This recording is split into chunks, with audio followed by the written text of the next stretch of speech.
Thanks for hearing from my channel. Please like, subscribe and support us if you feel interested. Empowerment Arc Chapter 09 Negotiating with the Goblins. I glanced at the goblin. The goblins are, from what I can see, pretty desperate. They are on guard, weapon in hand, and are politely calling out to me. Unfortunately, many seem to have run away already. But as expected of the leader, he looks me straight in the eye, straight at me. Alright, I feel some intelligence from this one. Might be able to talk properly. Will my voice reach? I tried attaching thoughts to the spoken words and sending them to goblins. Should I say, pleased to meet you? I am the slime, Rimuru. The goblins began murmuring among themselves. Were they surprised that a slime spoke? Or so I thought, but among them, a few wearing plain clothing threw away their weapons. I don't really get it. Guga, O strong one. We very much understand your great power. We beg, lower your voice. Mew? Were the thoughts I attached too strong? So I guess telepathy is a no-go. They'd just be more afraid. My bad. I still can't regulate it very well.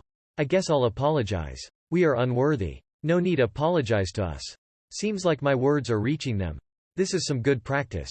Oh, and by the way, I'm speaking Japanese, yet somehow, they are understanding. So, what do you need from me?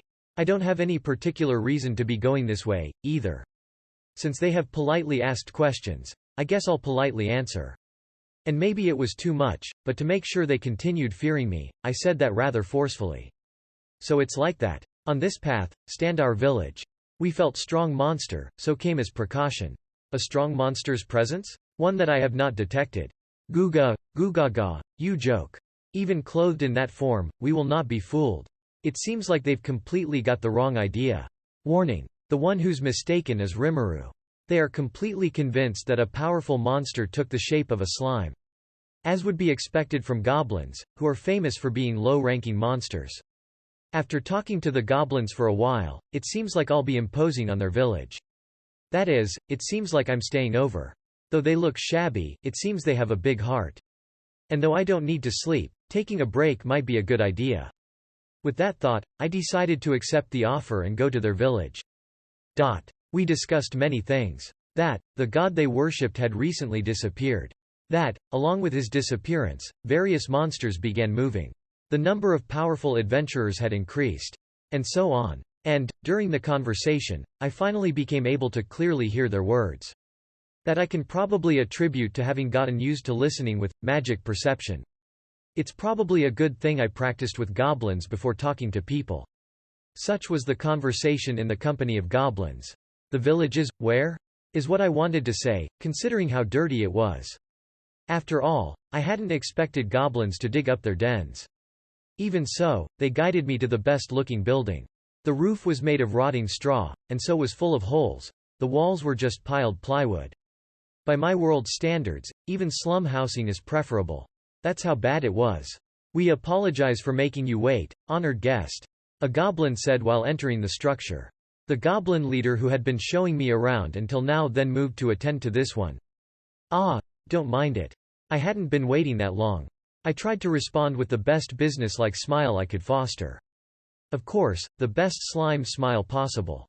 They say that a single smile can turn negotiation in one's favor. Got to say, I am even susceptible to that skill. Not that I know what we are negotiating about. We humbly apologize for the inability to provide better accommodations. I currently have the pleasure of serving as this village's chief. Having said that, the goblins placed before me a tea-like drink. Which I have to admit, was rather surprising. I sipped the tea. To the onlookers, it probably looked like I toppled the cup over. It had no taste. Which was obvious, considering I had no taste buds. Whether that was good thing or not I don't know. After checking the ingredients, I confirmed that it was not poisonous. Moreover, I could feel their sincere attempt at hospitality from this cup. So, for what reason have you gone out of your way to invite me here? I went straight to the point. Let's become friends with a fellow monster. It probably wasn't that kind of benevolent reason. Although the chief tensed and began to tremble, he seemed to have steeled himself and proceeded to ask. And this is what he said, if I may, you are aware of the recent increase in activity among the monsters, correct? That I heard on the way here. We have lived till now peacefully due to the protection from our god, however, he seems to have hidden himself about a month ago. Due to his disappearance, the nearby monsters have begun invading these lands. We, ourselves, did not welcome their incursion, and responded with force, but our forces. Would the god be Veldora? Fits time-wise? In any case, it seems the goblins want my help. I understand your request. However, being a slime, I doubt I can live up to your expectations. Ha ha ha, how modest. A slime could never radiate such strong demonic aura. We are not so presumptuous as to try guess at why you have taken that appearance. But we are aware you are a named monster, are you not? Demonic aura, he said? What's that? I don't remember emitting that. So, I tried to observe myself with magic perception. There was some kind of ominous aura drifting about me. I should have noticed it when mimicking monsters or trying out body armor. How embarrassing. This feels just like walking down Main Street with your fly wide open. The cave's high magical energy concentration probably confused my senses. But, this is no good. Totally out of the question. Now, I finally understand the monster's fear of me. What monster would want to make an enemy of this dangerous-looking guy? No idiots getting fooled by appearance here, kind of thing. Well, foo. As expected of the chief, thou understands? It was obvious, your grace. Your wondrous persona cannot be hidden. I see, I found out. Thou seems to be a promising bunch. I'm getting carried away, aren't I? Let's play along with their misconceptions and manipulate them a bit. At the same time, let's try to erase that ominous aura, demonic aura. As if absorbing the aura, I tried to direct the outer magical energy inside. Ooh, you have been testing us. And let us thank you. There were many who feared your great aura. Looks like the aura successfully dissipated. From what I can see, I now look just like a normal slime. But had I been wandering around like a normal slime, I probably would have been annoyed with all the fights by now. So isn't this aura a good thing? It is so. Having beheld my aura and yet spake before I, wonderfully done. TL note. Spake is an archaic, traditional, form of spoke. Just imagine Rimuru speaking like Veldora. What's wonderful about it? Am I looking for trouble? Well, I'll bear with it for now. Like an actor, your kindness is wasted on us. If you will, we shall not inquire regarding your true visage. Lest you anger, we wish for you to hearken to our request. Could we hope for such a favor? TL note. Hearken is archaic for listen.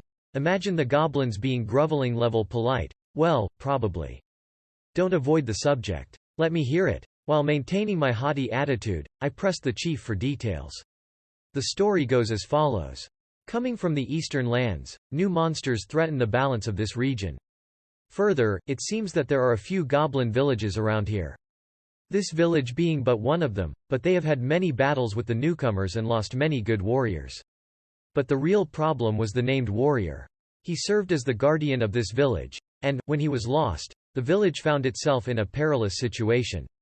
Other goblin communities have abandoned it. While the newcomers ravage that village, we'll come up with a plan. So the other villages thought. And no matter how much the goblin chief and leader begged them, they were coldly rebuked. Such is the bitter story the goblins conveyed. I see. How many live in this village? Among those, how many can fight? Yes, there are 100 denizens. If we include females, 60 are able to fight. Sounds rather unreliable. However, to even comprehend basic mathematics, the goblins are rather intelligent. HMPH. What about the opponent? How many and of what race? Yes. From the wolf species, the Fang wolf family. At the moment, even 10 of us could hardly match one of them. And there are 100 of them. Who set this game to impossible difficulty? I stared the chief in the eyes. No, he is not lying. His eyes are earnest. There are few dubious points, but I can probably believe his words for the most part. About those goblin warriors. They knew they couldn't win and still threw their lives away pointlessly? No, this intel is the product of the lives they gave away. His next words made me regret my question. Named Goblin was the chief's son, and Goblin leader's older brother. Having heard the situation, I stopped to think. Without a word, the chief awaits my decision. Did I just see a tear in his eyes? Probably just imagined it. Tears don't suit monsters. Arrogance does. That's the proper appearance of the feared monsters. Chief, there is but one thing I wish to confirm. If I save this village, what be my reward? What will thee do? For me? Not that I wouldn't do this without a reward. But, we're talking about 100 enemies as strong as 10 goblins each. This will be no walk in the park. If I mimic the black serpent I can probably manage, but it's not a deal I can just easily accept. We offer our loyalty. Please protect us. If you do, we shall forever serve you. Honestly, I can do without their loyalty. But, having endured 90 days of solitude, I truly enjoyed talking with the goblins.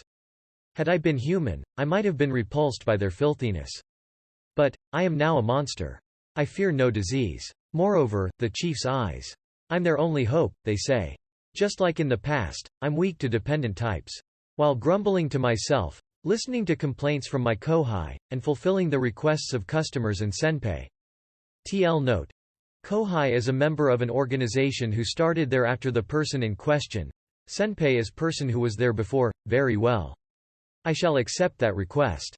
I accepted with an exaggerated bow. And so, I became the master of goblins and their guardian. Status name. Rimuru Tempest species. Slime divine protection. The Stormcrest titles. None magic. None skills. Unique skill, Great Sage. Unique skill, Predator. Slime-specific skills, Dissolve, Absorb, Regenerate. Extra skill, Water manipulation. Extra skill, Magic perception. Acquired skills, Black Serpent, Heat detection, Noxious breath. Centipede, Paralysis breath. Spider, Sticky thread, Steel threat. Bat, Ultrasound waves. Lizard, Body armor. Resistances. Thermal fluctuation resistance X. Physical attack resistance. Pain resistance. Electricity resistance. Paralysis resistance. Thanks for hearing from my channel. Please like, subscribe and support us if you feel interested.